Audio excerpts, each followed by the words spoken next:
Paano magtatagumpay sa buhay at ano ba talaga ang katagumpayan sa buhay ng isang tao?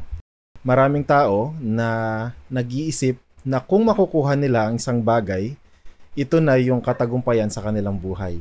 Halimbawa, mayroong mga tao na kapag pumasok sila sa isang relasyon, ito na yung magiging success o fulfillment nila sa life. Yung iba naman, iniisip nila na kung magkakaroon sila ng kayamanan o kaya naman ng pera, ay matagumpay na ang kanilang buhay. Ang iba naman, gusto nila na sumikat, magkaroon ng posisyon, magkaroon ng possession, at maging maligaya sa buhay. Kung minsan, inire-relate o lagi nating idinidikit ang mga bagay na to patungkol sa success o sa katagumpayan. Pero ano ba talaga ang katagumpayan ng buhay? Sinabi ng Biblia sa mga Kawikaan chapter 16 verse 3, ipagkatiwala mo kay Yahweh ang iyong mga gagawin at magtatagumpay ka sa lahat ng iyong mga layunin.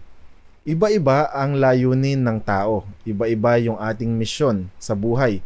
Iba-iba yung ninanasa ng Diyos sa atin. At meron tayong role na dapat natin gampanan. Itong misyon na to ay inilagay sa atin ng Diyos bago pa tayo panganak. At mayroong plano ang Diyos sa atin. Ang Diyos ang naglagay sa mga bagay na kailangan nating gawin at siya din naman mag-e-equip o sasama sa atin na matapos ang mga gawain na ito sa ating buhay. Kaya dapat na sa lahat ng bagay, mapa-relasyon man, mapa-pera man, mapa-mga pangarap man natin sa buhay ay ipinagtitiwala natin sa Diyos. Sa ganung paraan, nagkakaroon ng katagumpayan ng isang tao kung siya ay nakakasunod sa Diyos. Sinabi din ng Biblia sa unang mga hari, chapter 2, verse 3, tuparin mo ang iyong tungkulin kay Yahweh na iyong Diyos at mamuhay ka ayon sa kanyang kalooban. Sundin mo ang kanyang mga batas, utos, hatol at tuntunin ayon sa nakasulat sa kautusan ni Moises. Sa gayon, magtatagumpay ka sa lahat mong gawain. Ang isang tao ay nagtatagumpay lang kung siya ay sumusunod sa Diyos at nilalakaran niya ang mga kautusan ng Ama. Maaaring magtagumpay tayo sa mga bagay na ginagawa natin o sa mga bagay na gusto natin o sa mga bagay na ating kinasisiyahan.